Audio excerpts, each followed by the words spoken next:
You're listening to The Authenticity Show, where you get to eavesdrop on great conversations about health, creativity, and the quest for excellence. Your hosts are Carlos Casados and Satch Purcell. Before we get started, I'd like to remind you to subscribe to The Authenticity Show if you haven't already done so, wherever you get your podcasts, and find us on social media. Check out our YouTube page, follow us on Instagram, like us on Facebook. This will help us.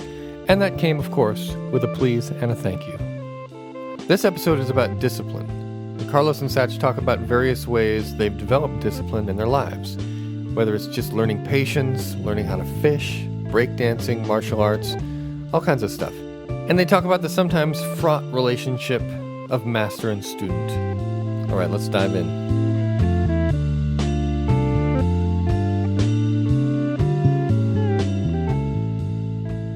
Carlos, Satch. what is the most disciplined thing you think you've ever done in your life? Okay, let's rewind the clock a little bit. I think it was significant that I decided to be more patient.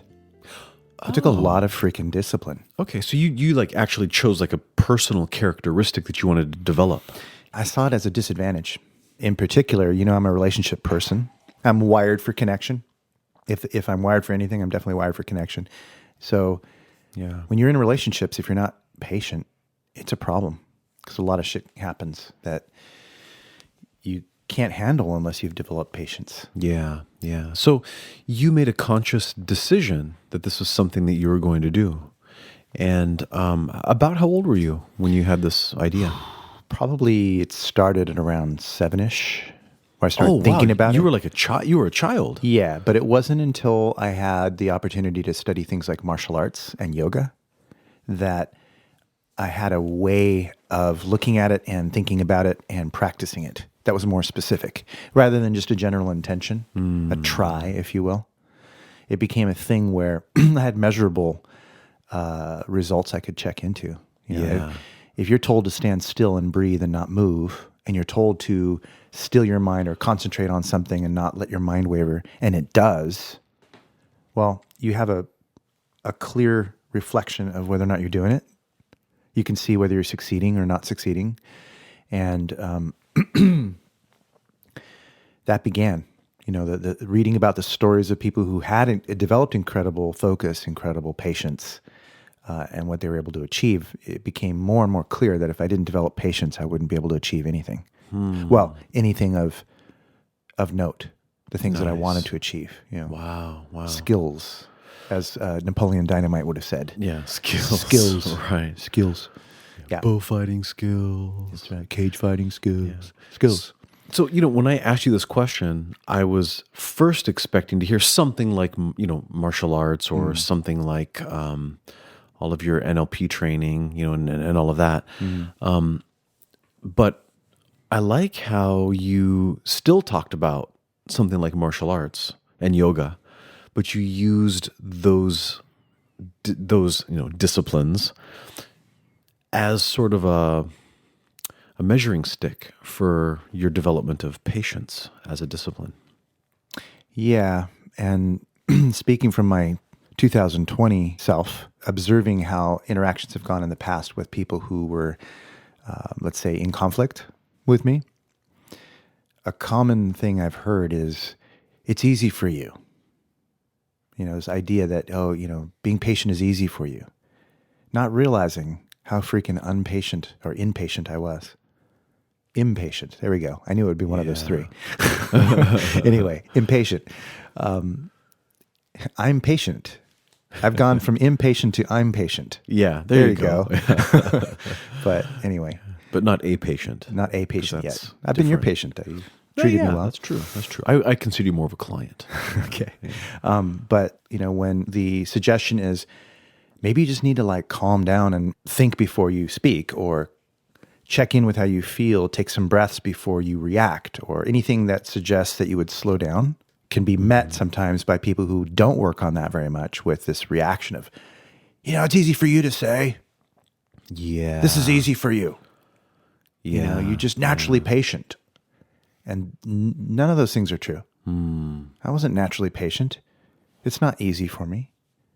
It took discipline. It took discipline, and even sometimes to this very day, I will run into something where I have to check myself and remind myself that I need the resource of patience. All day long, I'm listening to clients and their stories and different things and what's going on with them. And even though I do like to try to help them cut to the chase and get to the structure of what's happening, it's different for each person. Some people need a little more story than others, in my experience. Yeah. So people who go in with this attitude of, I'm really efficient, I just do this, this, and this, and we're done, boom. This kind of efficient trip that people are on sometimes. Yeah. That's great. Sometimes. It's not great all the time. Yeah. Right. Some situations call for patience. Yeah. When I hear the word discipline, I think of two different things. One of them is a certain toughness, like structure that's imposed on me, a heavy-handedness, a firmness, being tough or hard on oneself, or being tough or hard on somebody else. Militaristic. Yeah, and that's one type of discipline, whether that's from an external source or even, self-discipline. The other way that I find myself looking at it is more of the idea of being a disciple. Like a true student of something. A true student, yeah, being a student of something. Devoted student. Yes, a devoted student. Yeah, perfect. And so, and I think there's room for both, except one of them doesn't feel as free to me. Because like when I think of myself as being disciplined in the sense of being a disciple, it's intrinsic motivation. It's coming from inside of me. It's coming from love. You're right. Because you love whatever it is that you're doing, are doing, and how it makes you feel, and the way it makes you experience the world from that set of eyes and ears. Right. One of the first disciplines I remember getting into, and I thought about this when you were talking about your experience with developing patience. I started to think, well, what caused me to develop my patience? And I think probably one of the first things was learning how to be a fisherman. Fishing. Because when you're a kid and you fall in love with fishing, all you want to do is catch fish. And everybody knows that you've got to be patient when you're a fisherman. And fishing was quite a discipline for me. I went fishing with my dad and, caught some fish and just loved it as a kid.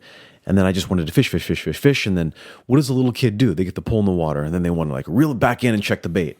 And then put some more bait on and throw it back out there again. And then maybe change to a different spot. We're not catching anything. Let's move over here. Let's move over there. And there's a time to make those moves, but usually you do better if you act patiently and you still yourself. And I can reflect back on my life, and I think fishing was the activity that really was my introduction into meditation, which is its own discipline, And is a lot like fishing. A lot like fishing. Right, exactly. There's this alert, patient wakefulness. Stillness. It's intelligent, yet you have to engage in not doing anything for a while in order to get something done. And there's this quality of that which is below the surface, that which is moving below the surface from whatever depths are there. I like that. And the hook and the bait, it's like this is the structure of your practice and how you consistently apply it. And there's the appearance, at least, of separateness. But when you actually connect and you're reeling in a fish, in a sense, you could argue that you're both having the experience simultaneously, that fish and you. And of course, the water's being agitated, and nothing in that moment could not be there. Everything has to be there. So in a sense, it's a moment of oneness. Oh, that's beautiful. I love that idea. Yeah. The discipline of fishing also taught me to see things from the perspective of others. Because if you're going to catch fish, you have to think like a fish. Here's an example. If you have a fish on the hook, and that fish is starting to pull your line towards weeds, like you see that there's maybe some tree branches or something in the water, and it's trying to get over there and tangle the line up. You have to think like a fish. You have to say, wait a minute. If I start to pull my fishing pole in the direction of the weeds, the fish will instinctively pull the other way. So if I pulled the fish to the right, the fish will then pull to the left where I really wanted the fish going to the left to steer the fish away from the weeds. One step ahead. Right. You have to think about things like, how does a fish actually behave when they're starting to approach the bait and nibble on it and make the decision, is this safe? Is this safe? Is this safe? I'm going to eat it. Mm-hmm. You know what I mean?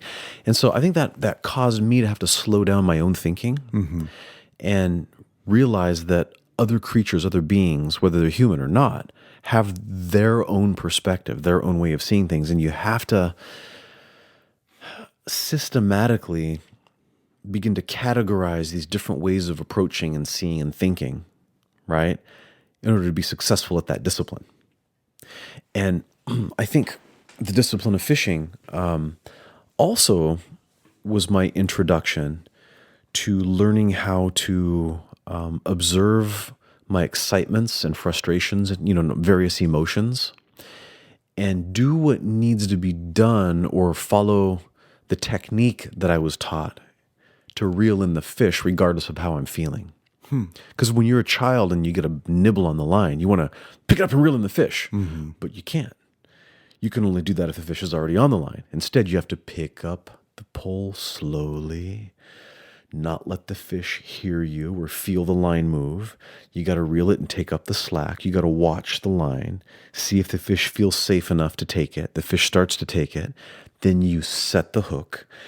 Then you have this rush of excitement. Oh my God, the fish is on the line. Oh, but you can't just get excited and reel it in, because if you do that, you'll break the line. You got to reel it in, feel what the fish is doing. Like you said earlier, there's a oneness that's there. Me and the fish are feeling each other. And if I want to get that fish out of the water, I cannot violate the principles of fishing. If I pull the line too fast, it snaps. If I reel it in too quickly, if I try to pull it onto the shore and I pull the fish out of the water without a net, suddenly the fish out of the water is heavy. It snaps the line. If the fish is strong in the beginning of the battle, the fish will break the line. So you have to set the reel so that the fish is allowed to pull, and so it goes zzz, so it doesn't break the line but gets tired. Right? And so there's all this strategy that goes into that, and that's really hard to execute all of that strategy when you're a child and you're super, super excited. Yeah. So no, I wasn't thinking that fishing was my introduction to discipline, but as you mentioned patience, I realized it probably was. It was probably the first discipline. Yeah. And it hasn't escaped me that when we walked in here tonight, there was the distinct smell of cooked fish. That's correct. Oliver had some fish something going on here. Yeah. Where the studio is. Yeah. And he had cooked salmon for his wife and children. Look at that. Yeah. Pretty cool. We thought there was something fishy about it. There was something fishy about it. There was.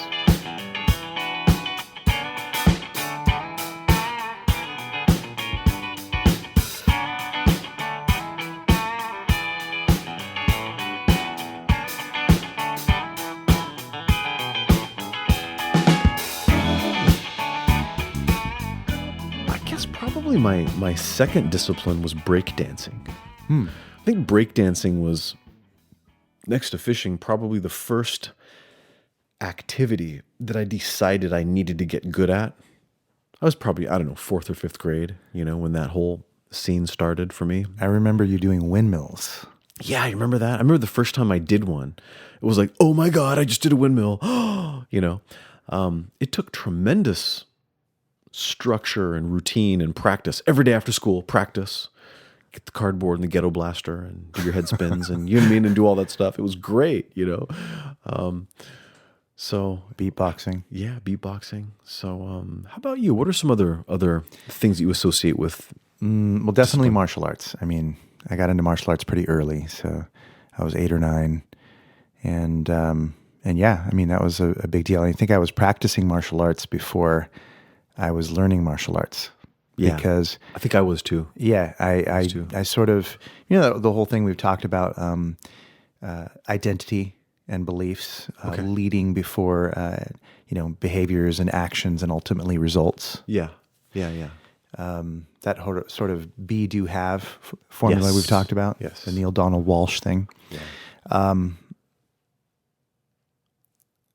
deciding that I wanted to do Kung Fu, that I wanted to do martial arts, that I wanted to be the martial art master or whatever, drove me to eventually taking it, studying it. Yeah. But it started with me pretending that I had it already. I would put on a bathrobe. It was green and it had like some kind of weird plaid thing going on. And I tied it. I remember my brother was asking me about studying martial arts. And I said, well, I'll teach you, kind of thing. And I had set up this martial art class. And he said, well, what belt are you? And I said, I told him, I don't know what I said, some kind of everything belt or whatever, because it had all these colors on it. It had like green and red and black. A rainbow belt. It was a rainbow belt. Yeah. Totally. Rainbow power. Yeah. So that, Awesome. I think That's martial great. arts was a big deal for that, because it's martial arts, as you know, it's hard. It's really hard. It's difficult. Yeah. There's a lot of effort that goes into learning to have that much control of your body, and then doing that with another person, someone else who's attacking you, grappling with you, sending a spear at your chest, or whatever it is. Right. That's not something you can do by yourself. Yeah. You need, in order for it to be really martial arts, it's got to have other people there. If you're just doing forms, it's not really martial arts. It's not. It's just choreography, I guess you could say. It's dance. It's dance. Yeah, which is fine. I remember It's not martial arts. Yeah. I remember at the school we trained at, because you and I both studied martial arts elsewhere before we ended up at the same school. Yep. I did some Shaolin Kung Fu, which was mostly forms.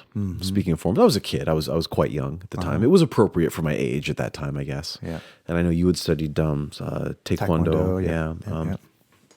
And when I first started at the school that we attended together, At first, we studied black belt theater and Kung Fu theater, though, yes, definitely. which was Saturdays at midday. Definitely. Yeah, that was my first.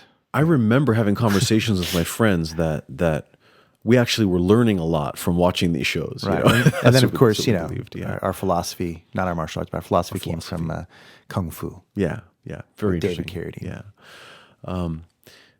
I remember when I started training at the school that you and I both attended, being a little bit surprised, but also totally digging this idea that if you were sweating and your cheek was tickled from the sweat, that you did not reach up and wipe it off. To me, that was like, that's discipline. Oh man, the discipline. Like if it tickles, then you don't wipe your sweat. You stand there and you not move. You stand at attention and you're ready to explode at any moment. That's right. If you have itches, an itch, you don't itch your scratch itch. You don't scratch your itch. No Scratch way. that idea. Yeah. So it was great, But what was funny is I still had a young person's idea about what discipline was at that time. And it was an important stage. I mean, there was some truth to it. I was still at that part of my life thinking of it more as the external structure of discipline, But I did try to punish myself in order to create more discipline. I remember, another discipline that I got into was doing my bicycle tricks, the bicycle freestyle work. And I used to ride all day with my friends, and then we would go to the liquor store because we'd be so thirsty and hungry. And I would buy a candy bar and a drink. And it didn't matter how thirsty I was. Somehow I thought this was a great idea, that I was not allowed to touch one sip of my drink until I finished my entire candy bar. You see how disciplined I was? Right? I'm going to finish this entire Snickers bar or Mars bar or whatever I had at the time, right? Which I would never touch now, right? And I would eat the whole thing and I would finish it and be like, now I can have my soda, right? Again, something I wouldn't touch now. Was it a New York seltzer? I did like New York seltzers, right? But those were healthier. Okay, you see how that was? Got it. No, it was more like a 32 ouncer or whatever it was. Okay. But it was funny how that, but I was trying to do that because that was going to make me a better martial artist. You see, the self-discipline. Wow. Yeah. That's It's funny some how serious shit right there. it is, bro. It is. Yeah. Well, a lot of things we're talking about, it leads into other things that we've done. I mean, Vipassana meditation is a discipline. It is. It Speaking sure of is. meditation earlier, right? Yeah. Remember the aditana, the strong practice. Yeah. When you're learning and how you have to, during those times, you're you're admonished to be extra mindful and extra motionless and extra clear on what the goal is, and can practice with care, deep care. And Goenka would teach us to do it patiently and persistently. Yes. Patiently and persistently. Which is exactly what we're talking about right now. Patiently and persistently. Yeah. I mean, what is possible when you discipline yourself is let's say it's a much bigger pool of possibilities than when you're not. Yeah. Whatever your, let's say, potential is, maybe you'll never really know what your potential is. Maybe it's not even possible to know what your potential is. That's kind of a big idea. But your capability, you might know. And your capabilities can grow. You know, if you get new skills or knowledge, training, that kind of thing, you can expand your capabilities. Yeah, you sure can. Yeah. You can also discover new capabilities when you're refining, what you do have. You develop. Yeah. You get a developmental experience through what's possible through disciplining yourself, becoming a disciple of something. Yeah. I like the idea of becoming a disciple of anything that is a discipline. The disciple of discipleship, in a way. You know what I mean? You learn so much from being a true student. Yeah. I like the word. Yeah, I like the word carryover. Carryover is something we talk about a lot in the therapy world. And when I say therapy world, I mean like the rehabilitation, occupational therapy, physical therapy. Carryover is when you learn or relearn a skill, something maybe that was lost or something that one never had, and then they develop the skill, and then they carry it over into new contexts. Okay, so they're generalizing. Generalization, yeah, exactly, yeah, to generalize it to another context. Right? Cool. So carry over a generalization, yeah. And gosh, I mean, fishing, breakdancing, bicycle freestyle, martial arts, all of those things shared characteristics that I can truly see have generalized or carried over to other aspects of my life that gave me skills that I don't know that I would have been successful in other things had I not had those foundational things that I got from my earlier years of play, basically. Yeah, play. Yeah, because kids play sometimes with tremendous discipline and patience. They do. They can be very devoted. I think you and I may have discussed this whole idea of laziness. Yeah, laziness. Okay. If you're really devoted to being restful, are you lazy? I mean, if somebody tries to persuade you to not be restful and you're so steadfast that you're going to rest, then wow, that takes tremendous discipline. It does. Yeah. I mean, imagine doing that when your parents are yelling at you to do something different. Imagine how much discipline it takes to just ignore your parents and continue relaxing. Oh, man. Doing what you want to do. It takes a lot of commitment. Tremendous commitment. It does. Yeah.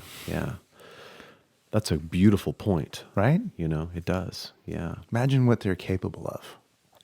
Yeah, because if you could do that, then you could basically develop a stillness that is unshakable in all circumstances. Right? I mean, I could see that actually happening. Right? Gosh. I'm going to take it back. I think fishing was not my first discipline. I think it was ignoring almost everything my mom asked me to do. Oh, see, there you go. You had early practice. That was it. Take out the trash. Yeah, I will. Take out the trash. Yeah, I will. Take out the trash. That was my first mantra. Yeah, I'm getting it. Yeah, definitely my first mantra. Did you do your homework? Yeah. I don't have any. I don't have any. I don't have any. I don't have any. I don't have any.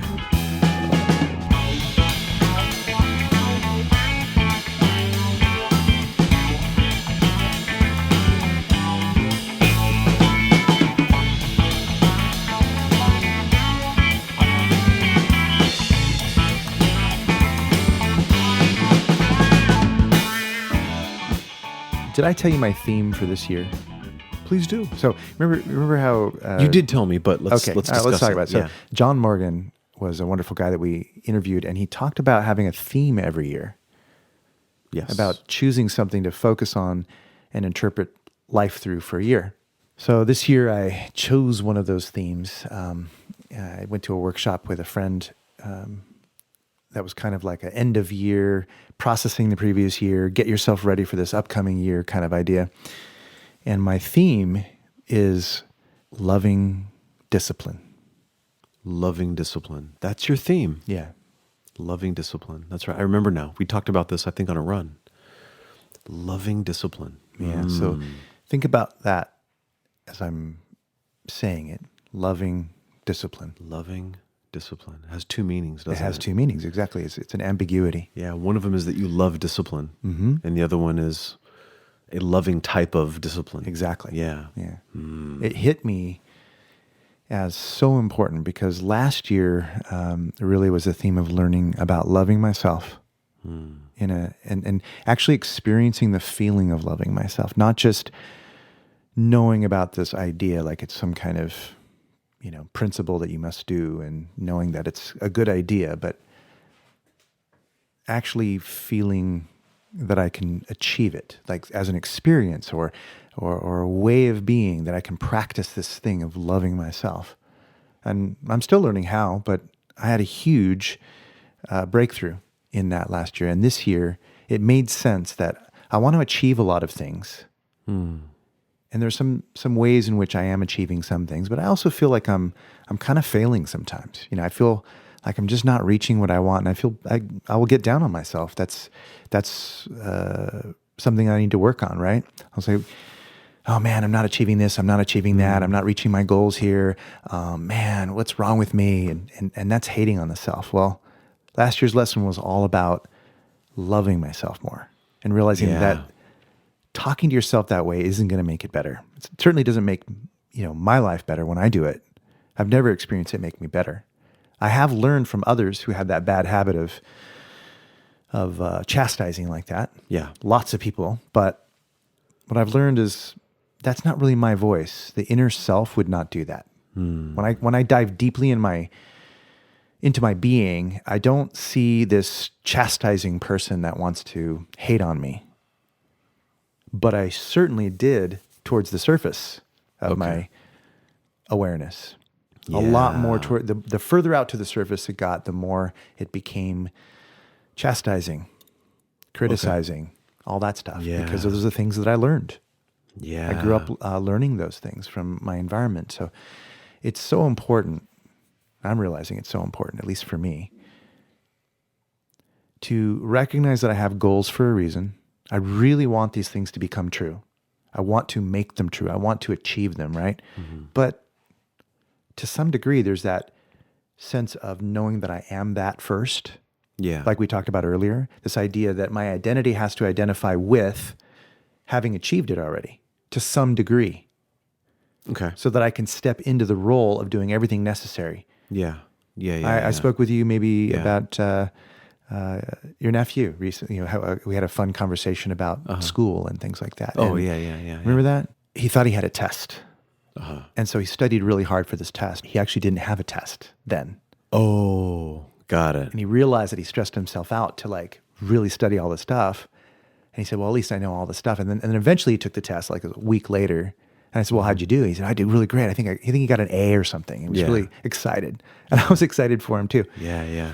But I recognized that his motivational style was, I need a fire under my ass to get me to do this. Yes. And he's old enough to know that. Yeah. He knows this about himself. Yeah, So it totally. was just kind of like a fun moment where we were sharing in line. We were going to get some pizza or something. And it came up as a conversation. And I think I may have said something back to him like, so do you want to continue having results like that?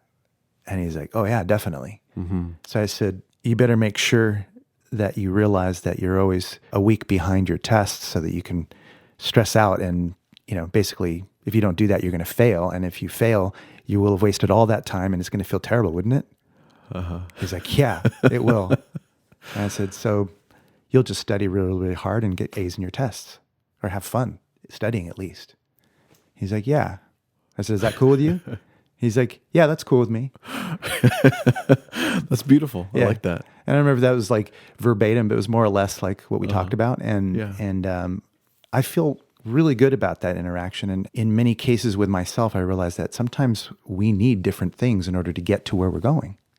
Sometimes you need to have an away from image, something to scare you away from something. Yeah. Because that's where your consciousness is at the beginning of that process. Now, I'm very confident that there are things about school that Tyler likes. Yeah. Oh, totally. Even though of course. he used to describe himself as someone who's not into that kind of thing. Yeah. I now know, because we've talked about like what he does and the things he loves, there's aspects that are not away from, that are towards motivated, meaning he's like, he really loves this aspect of it, and so he moves toward it, and he doesn't need any fire under his ass to make him move toward it. He just moves toward it. It's like a magnet. He wants that, and it pulls him toward it. Yeah. But when it comes to taking tests or studying for tests, that is, for him, it's not a towards motivation.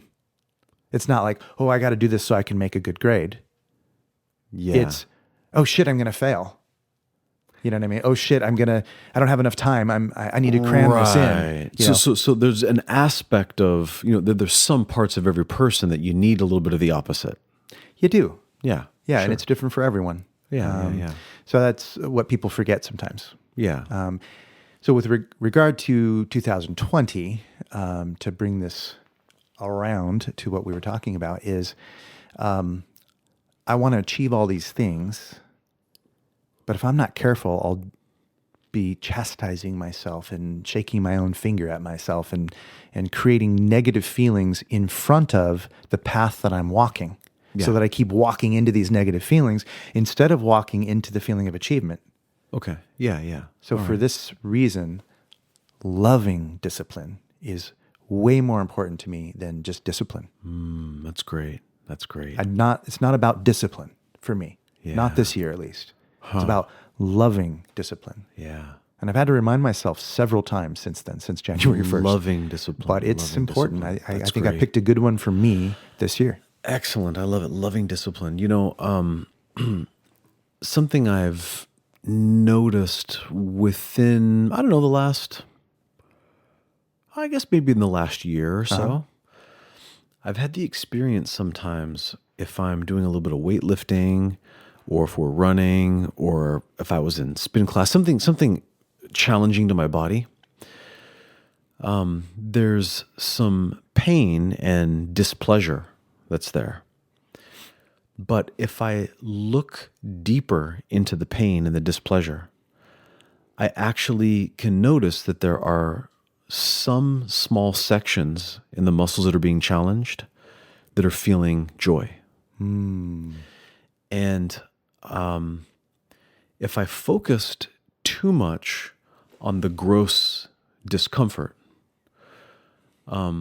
I would miss the fact that there actually are some fibers that are going, oh, this is awesome.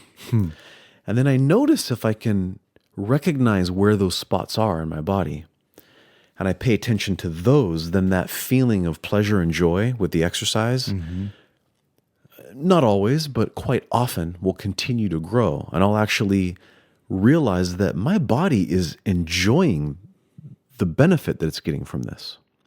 And now I'm no longer only feeling the pain or the discomfort or the misery, right? Yeah. And I don't know, that just what you described about, loving discipline and all that. That's a physical application of it. Yeah, it just reminded me that there's always some spot in my body that is enjoying the experience of being, that's enjoying the activity that I'm doing, even though there are other parts maybe that are going, ooh, this is starting to hurt. This is starting to burn, right? Like, yeah, but this part is having a great time. Brilliant. I don't know. I love it. Reminded me of that. Yeah. That's so cool. You probably had the experience of, where you're running or doing some kind of cardio and you feel the pound in your chest. Yeah. And then maybe possibly crosses your mind that you could have a cardiac arrest. Right. But this is challenging my heart too much. Am I going to run out of heartbeats? It's hard not quicker? to have that cross your mind when you've had this much knowledge about that kind of thing. Yeah. But so then what's the opposite thought of it is, I'm enjoying this. My heart is relaxing. My heart is at peace. And that softness of sensation that you begin to imagine entering into your chest. And it's almost as though you're reflexively relaxing your heart as you're running. And perhaps it's all the support muscles around the chest cavern or whatever. Sure. But it does feel like that. And then lo and behold, your stamina goes up. Yes. Lo and behold, I have had that experience. Your heart does seem to maintain a little bit. And lo and behold, that focus almost hypnotizes you. You get into a kind of a syncopation, I guess, or a rhythm or something with your heart. Yeah. And it's as though you start to ride this delicate balance, like you're a cat walking along the edge of a wall or something, where if you just kind of go with it, you're going to be able to control this heartbeat. It's like a yoga of some kind. Oh, you know what I mean? Totally. I totally know what you do. mean. And then, of course, sometimes you'll fall off of it because maybe you thought about it too much or something. And then suddenly you have to just stop because you're panting too hard. Totally. And other times you just, boom, you do it. Yeah. And it does seem like when you're well rested, it's much easier. And it makes me think of all the things you've told me in the past about, like, your qi and your jing and how your shen and all the aspect of sleeping and how it the all energy comes going together. into your heart, sinking into the heart and resting there. Oh, that's awesome. All of that. So it makes me think of all that when I run. Oh, like me too. Me too. In the book Born to Run by Christopher McDougall, that every minimalist runner has read, right? Mm-hmm. And then asks every other minimalist runner if they've read it. Mm-hmm. He mentions the Hopi Indians and how they used to have these epic runs where they would run from the desert all the way to the ocean. Like hundreds of miles that they would have to run in order to make it to the ocean. And then one of the things that they would do is each runner would choose somebody at home in their village that wasn't running, and they would dedicate the effort in each step to that loved one. Beautiful. Maybe it's somebody who needs some help. Maybe it's somebody who's not well. Mm-hmm. And as they would run, they would dedicate each step to this loved one, and they would ask the Great Spirit to match their strength to help this person that they're running for. It's kind of like a membership drive for KPFK. That's what I was thinking. Yeah. Exactly. Yeah. We'll match your donation. Yeah, you do the AIDS walk or something. We're going to pay you for you to be miserable in the sun, right? Something like that, right? Yeah. It just reminded me of that, because it also brings up this idea that you can, and I believe you can do this, that you can choose a character aspect in yourself or something in your life that you want to make stronger with whatever the disciplined physical activity is. Sort of like earlier when we started this conversation, you were talking about patience, right? And how you were using martial arts to strengthen your patience, right? There have been times in my life when we've been on runs and I've had a theme for my run. We're like, what I'm going to do in this run is I'm going to develop my stillness, or I'm going to develop my ability to work hard, or I'm going to develop my ability to be even. Yeah, whatever it might be. And then all the strength, all the endurance I'm getting from that exercise is also metaphorically strengthening this other characteristic that I want. Right. Like the Indians did when they dedicated something to a loved one. So it's kind of cool. It's fun to do those kinds of things. You're reminding me of an article I read many years ago, probably 25, 30 years ago or more. Yeah. It was about an American Taoist teacher who was living in Northern California, I think. And he had spent a bunch of time with the masters in, Wudong and places like that.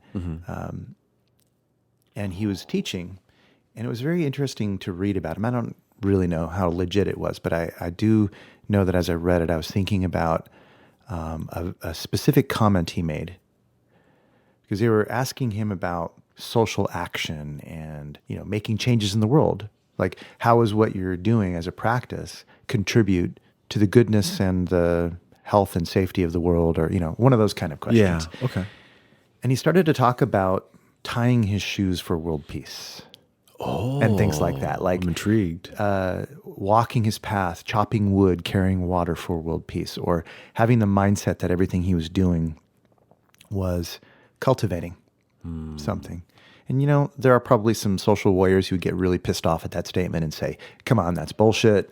That's a cop-out. That's, just sort of, ignoring the humanity and all that kind of stuff. Maybe there's an argument to be made there. But as we know, the whole world can be found within these four walls. Yeah. Right? So one person is not going to change the world. And yet, when they work on themselves, having the wherewithal and the steadfastness, the discipline, and the patience to be able to change the world or do something like changing goes up exponentially. Yeah. So that's cool. Anyway, I like that. Tying that's our great. shoes for world peace. Yeah. I like that. I like that a lot. Yeah. That's really cool. That's really cool.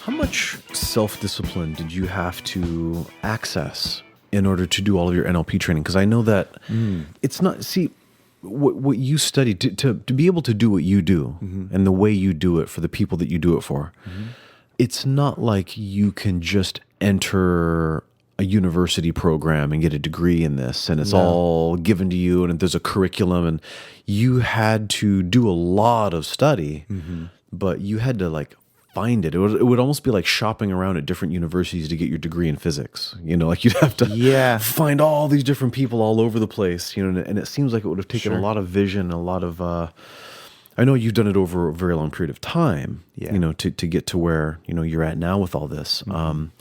So it did take me a while, and I did have to seek it out. Okay. It took a lot of comparison with other disciplines that I've had to say, what I've learned so far is not enough. This is just not enough. There's got to be more than this. And I know this because I've seen examples of people who were speaking or doing it, and nothing about my teachers really speaks to that so far. So there must be sources of learning that are deeper than that, better teachers, if you will. Okay. Did a lot of YouTubing. I did a lot of file sharing with people who have courses and various kinds of things, and really deeply diving into those things, sometimes running through them, 5-6 times because I felt like I didn't quite know it enough, I was obsessive about it. I would just, all throughout the day and late into the evening and on journeys and on trips and on vacations and on walks, and I was just constantly imbuing myself with it. Yeah. I was that interested in it, super geeky about it. Okay. And that leads you to develop filters in your consciousness. It did for me. It caused me to be able to have a better way of discussing it, asking for it, and recognizing it out in the world. So when someone would talk about it, I would know if they knew something more than I did. Okay. And I would be all ears. Ooh, Wow, what's that about? Yeah. So it led me to eventually have some experiences with some high-level teachers. And now I'm quite happy, actually, with the mentor that I have, James Casados. You know him. He's a fantastic guy, and he's my mentor in NLP. I wouldn't choose another because he's a fantastic guy, and he's been a great teacher, and he really, no matter what, I feel like as I continue, we're going to be lifelong friends. There's that feeling of no matter what, like I go on to teach like he does or whatever, he's going to be fully supportive. He's just that kind of person. Nice. And he's kind of like the last person the last source, I mean. He's the first person I might ask, but I'm just saying he's also the last person I might ask in a sense that now I want to check all this with him and see what he thinks. Right, right. Not that everything has to go like that, but when you want to seek your teacher, you kind of want to have some, reflection or a yardstick of some kind. Yeah. Maybe at the end of the day, he can't be a yardstick because we are our own person. Yeah. I'm my own person. But that's the whole thing of being a disciple of some tradition or a system is you need something to look at. You need an example of excellence. Yeah. And for me, as much as I've delved into NLP, James is a perfect exemplary of somebody who's like what I would like to be. Okay. He's very much like the kind of person that I already identify with, that I feel I'm developing inside myself. And most of my teachers that I really have a lot of respect for, people that have influenced, most of them are friends. Yeah. Which is a good thing. That's great. For me. Yeah. There are some that I respect that I'm not really friends with per se. We're friendly. Okay. But most of the main people that I really go, yeah, I resonate with the way that person thinks. And I resonate with, not with how they do everything in the world. We have differences, of course. Yeah. But just generally how they think about life and how they think about their work and how they think about people and how they think about the mind and how they think about the exercising of experience and doing the world and all that stuff. Yeah.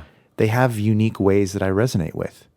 And they teach me things just through conversation, just through sharing stories, having a laugh, eating a meal together. Plus, I can sit in front of them like, a student in a desk or whatever in a chair and listen to them either lecturing, training, or demonstrating whatever it is they do and feel completely wide open like a sponge, just going, wanting to soak it in and understand it and explore it. And I feel perfectly comfortable expressing to them too. Like I feel like I can be me and they're not threatened. It's awesome. Right. Just like ask stuff like purely, and we can joke and we can laugh about it. And that's really important to me. I want to point out that you and I both, it's important what you just said. Yeah. Because I just kind of had an insight.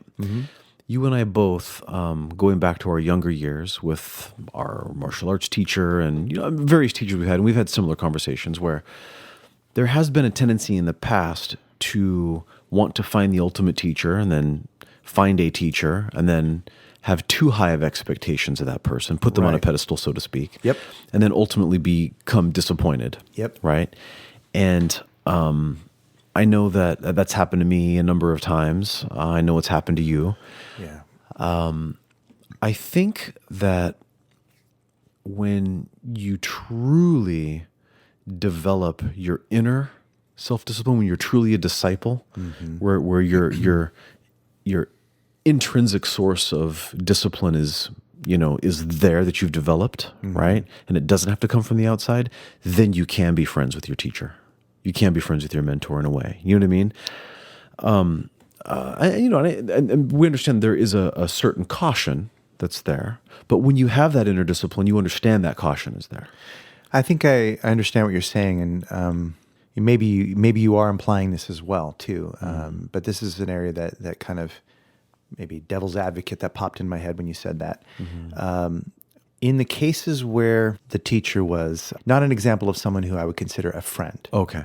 Yeah. Just someone who was like a teacher that I respected, like a martial arts teacher or something like that. I very much was taking on the practice intrinsically. Yeah. And it didn't matter because their model and my model of how it could go was significantly different. Okay. In the sense that I had to be the disciple and that's it.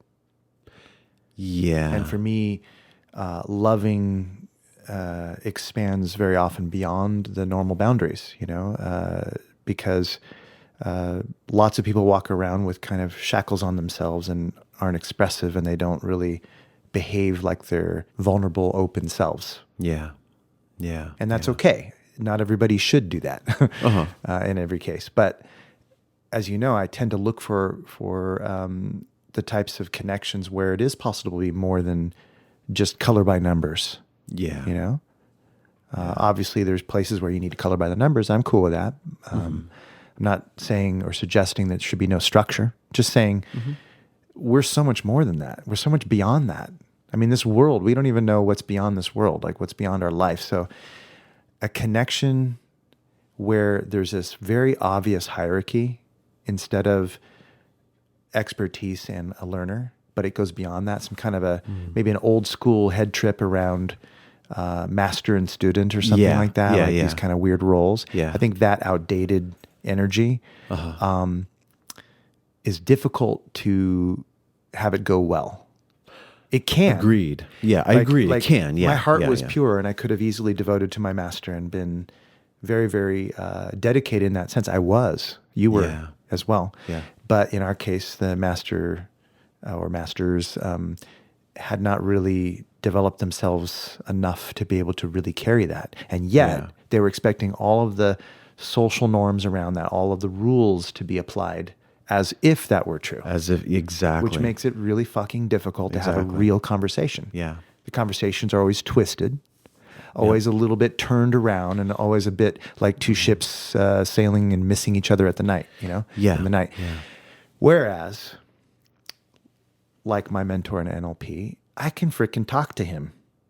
I just can. I can share how I feel about stuff.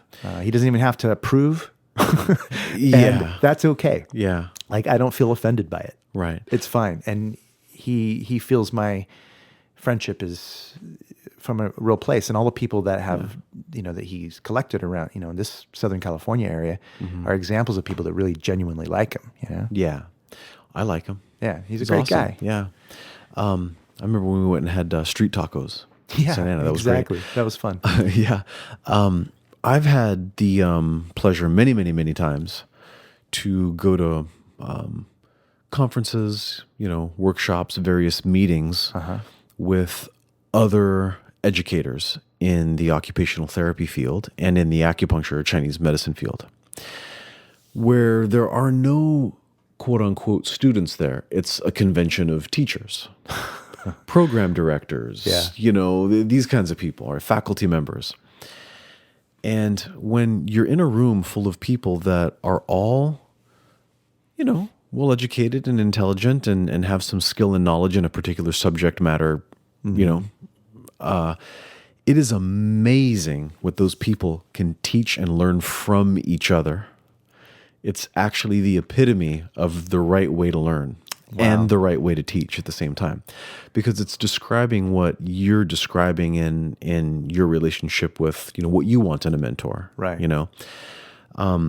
When there is this idea of, I like how you said that earlier, the head trip of master and disciple, right? Instead of just mutual respect, right? Because in any situation when one person is teaching another person and one person is learning from another person, one is a teacher and one is a disciple. Yeah. But when we start to add the identity on top of ourselves, we earlier in this conversation talked about the power of identity, identifying. What do you do when you are identifying yourself as the student? That means you're never going to be the master in a way. You know what I mean? True. And yeah, you need to be a good student to be a master, but you got to be a student who's also takes ownership that they're just, early masters, It's so important what you're saying. In this, I'm sensing a kind of feeling in my body that's telling me that I need to say this to you, yes, and to the world. Teachers who abuse their authority. And oh man, you've got some serious karma coming to you. Oh yeah, because that's just a really, really dangerous thing to do to yourself. Ultimately. Absolutely. But having said that, it's so important that the message, the seed, the kernel of this really get taken in by anyone who feels taken in. Yes.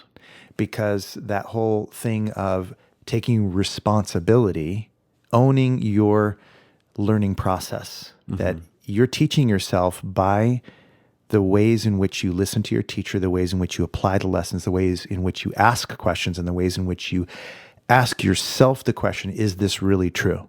Can I verify this with my own experience or not? And if not, what am I missing?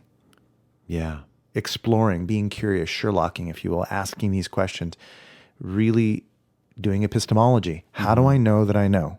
Instead of having crap thinking. Yeah.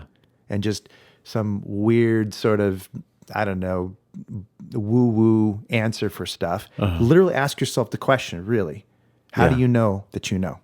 Really being clear on that. That's super huge. It's great. And if you have that mindset and a teacher is abusive, you're going to know.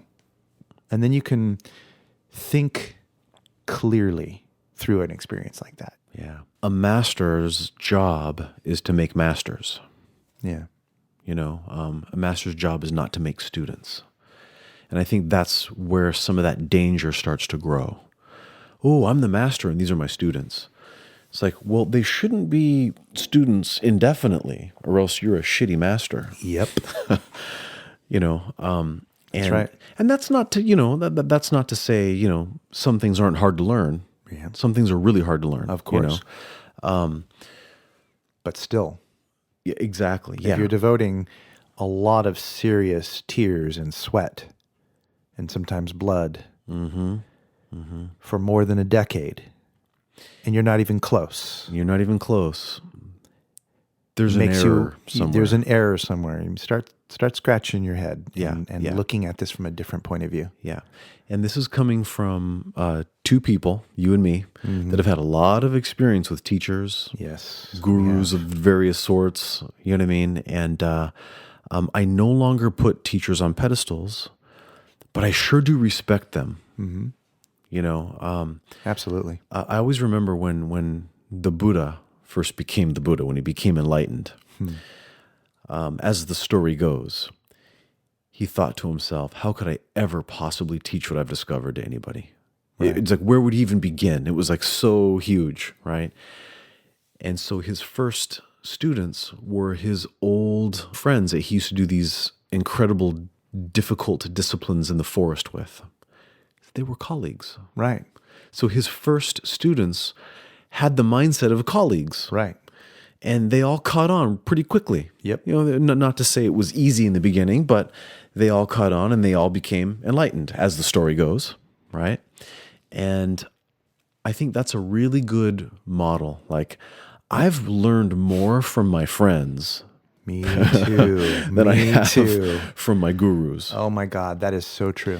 And it's because when there is a mutual respect and a certain trust, and see, this is the idea. If I learn something from you or any of our friends in our circle, it's okay for me to put my ego aside and just learn. And then when I step up and I can do it and I can be the master of the thing that they just taught me, they're happy for me. Yep. Right? And it's They not get excited. Yeah, and it's not they wanna challenging. play. Yeah, it's Yeah. not challenging that thing of, oh, the student's going to become better than the teacher. Yeah.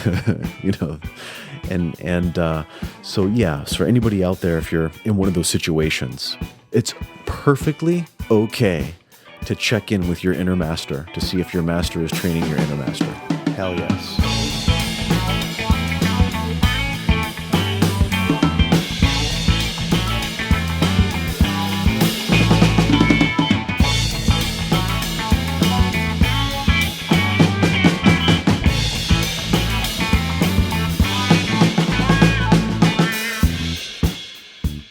James Casados was teaching his awesome spiral somatics class, and he was writing on the board.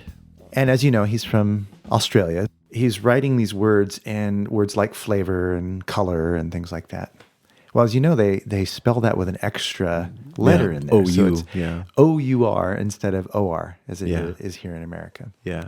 And I blurted out, I said, "Aw, isn't that cute how the Australian puts an extra U in everything?" And he said, he looks at it, he goes, "Yeah, it's the fuck you." It was so great. fucking hilarious. I practically fell out of my seat. Oh my God, that's Anyway. hilarious. Yeah. I remember, my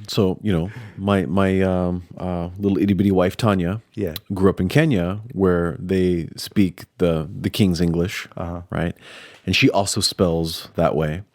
And she once was just completely upside down and backwards miffed, to use her term, because her English teacher at a community college here in California was writing her for spelling things like that. Oh my gosh. COLOUR for color, right? Right. And she basically like fought back with the teacher. And she's like, but this is proper English. This is the way it's supposed to be spelled. And she's like, well, in America, we spell it like this. And oh boy, was she mad. Wow. She did not take that well because, the English teacher was spelling it wrong, okay? R-O-N-G wrong. Yes. R-O-U-N-G. I'm just kidding. Yeah. Wrong.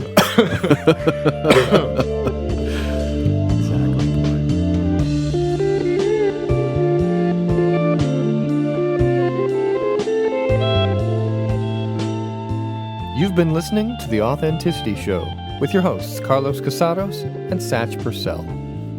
My name is Oliver Althoen. I record, edit, and produce the show. I also wrote the theme song, which you're listening to right now. And the interstitial music this time is a new tune of mine called Chicken Little. It's going to be on my upcoming album, but in the meantime, you can find it on my SoundCloud page or my YouTube page. Please remember to subscribe to The Authenticity Show wherever you get your podcasts and connect with us on social media. We would love to hear from you. And you can find our website at authenticityshow.com. Thanks for listening and have an authentic day.